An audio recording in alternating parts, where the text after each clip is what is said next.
Mis queridos estudiantes, ¿cómo están? Me imagino que ya extrañándole a su profe de matemática, Mabel Cerdín.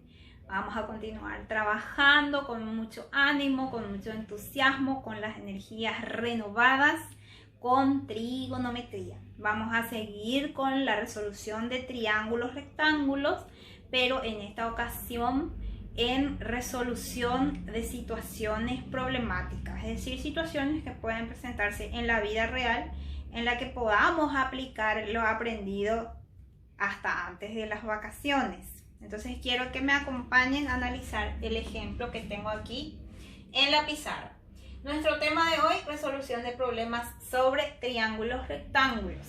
Y para que nosotros podamos adentrarnos un poquito en lo que vamos a tratar aquí, lo que vamos a tener es simplemente una situación en la que vamos a analizar de vuelta un triángulo rectángulo que tiene a los vértices A, B y C. Estos vértices pueden cambiar dependiendo de la situación del problema, pero yo les doy, por ejemplo, una situación más familiar. Este lado que tenemos aquí se puede tratar, por ejemplo, de un edificio. Vamos a suponer que este es un edificio en lugar del lado de un triángulo rectángulo. Este edificio tiene una altura y vamos a suponer que aquí en el punto C esté una persona observando lo que pasa arriba del edificio. Entonces fíjense que tenemos aquí en uno de los lados el suelo. El suelo se llama horizontal. Esto que tenemos aquí se llama horizontal. Y aquí tenemos una distancia del pie del edificio hasta donde la persona está observando.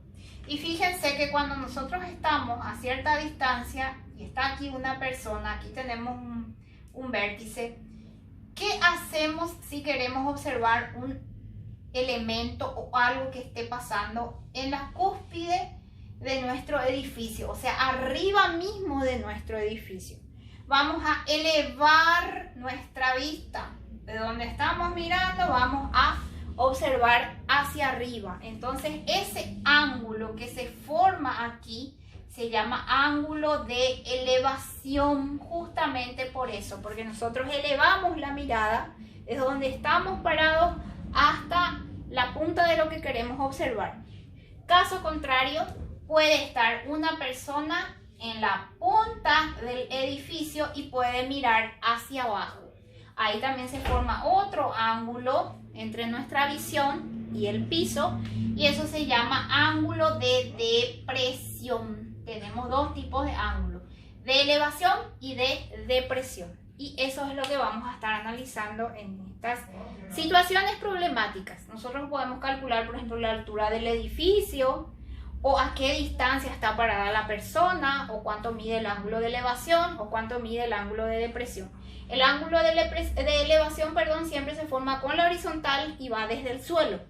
Y el ángulo de depresión ocurre lo contrario, es el ángulo que está arriba. Entonces, para eso vamos a aplicar de vuelta nuestras funciones trigonométricas, seno, coseno y tangente, que siempre ya vamos a estar trabajando en matemática, al menos durante el primer año. Dice el ejemplo: un poste de teléfono está sujeto al suelo por varios cables que parten del extremo superior de B, como se indica en la figura, ¿verdad? Como tenemos aquí. Este vértice es el vértice B. Uno de los cables está atado a una estaca situada a 6 metros del pie, que es el vértice A, del poste, y forma con la horizontal un ángulo de 60 grados. Recuerdan que les había dicho que aquí tenemos el ángulo recto. Este es uno de los ángulos que está en el suelo y aquí dice que forma con la horizontal. No se olviden que la horizontal siempre es el suelo, entonces por eso está ubicado aquí nuestro ángulo de 60 grados. Después tenemos este 6 metros que dice que uno de los cables está atado a una estaca a 6 metros. Aquí tenemos nuestra estaca, por ejemplo. Este viene a ser nuestro cable, este es el poste de teléfono y esta es la distancia desde donde está el vértice a la estaca en donde está sujeta nuestro cable. Entonces, ¿qué es lo que pide? La altura del poste. Esto es lo que nosotros queremos calcular, cuánto mide nuestro poste. Y lo que nosotros tenemos que hacer en estas situaciones problemáticas es siempre identificar hipotenusa, cateto opuesto, cateto adyacente. Datos incógnitas. Eso siempre. Por ejemplo, en el vértice A, como ustedes pueden observar, el dibujo está un poquito en 3D, por decirlo así, para que se pueda entender que es una antena de teléfono, un poste de teléfono. Aquí se encuentra mi ángulo recto, evidentemente. El lado que está enfrente, este que está aquí, es la hipotenusa. Este cateto que está aquí está pegado a mi ángulo de 60 grados, como ustedes pueden ver acá. Este dato. ¿Y qué viene a ser este dato? Entonces, mi cateto adyacente. ¿Y qué es lo que pide mi problema? La altura del poste, esto que está aquí. ¿Qué viene a representar? Entonces, esto que está aquí representa mi cateto opuesto. Entonces, yo tengo cateto adyacente, cateto opuesto, hipotenusa. Entonces, vamos a analizar los datos y la incógnita para que podamos hacer nuestro despeje. Datos, 60 grados y 6 metros. ¿Qué tengo allí? Cateto adyacente. ¿Cuál es mi incógnita? Cateto opuesto. Aquí no tiene nada que ver la hipotenusa. Yo solamente relaciono dato con incógnita. Mi dato es cateto adyacente y mi incógnita es cateto opuesto. Opuesto. ¿Cuál es la función que relaciona cateto opuesto con cateto adyacente entre seno, coseno y tangente? La función tangente. Tangente del ángulo alfa es cateto opuesto sobre cateto adyacente. Entonces reemplazamos aquí los datos. Tangente de alfa. ¿Cuánto mide alfa? Mi ángulo que me dio de dato mi problema, que es de 60 grados, es igual a cateto opuesto. Mi cateto opuesto es este, que no sé cuánto mide. Le puedo llamar X, justamente porque es mi incógnita. Dividido cateto adyacente. Mi cateto adyacente, si tengo, mide 6 metros. Le puedo poner 6 aquí. ¿Qué es lo que yo necesito? El valor de X. Entonces lo que voy a hacer aquí es un despeje. Voy a despejar la X.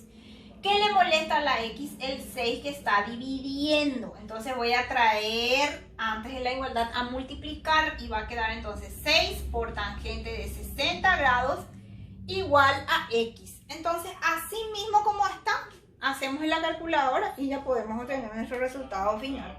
Hacemos 6 por tangente de 60 grados y tenemos nuestro resultado, que es 10,39 metros y un poquito más, solo que voy a tomar 2 lugares decimales.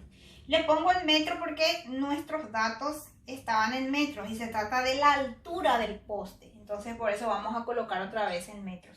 Ahora lo podemos dar la vuelta, lo podemos invertir para que quede mejor expresado el resultado. Entonces quedaría que X es igual a 10,39 metros. Aquí solamente quiere la altura del poste. Entonces, una vez que se halle la X, ya se terminó de resolver el planteamiento. Y podemos responder porque esto es una situación problemática.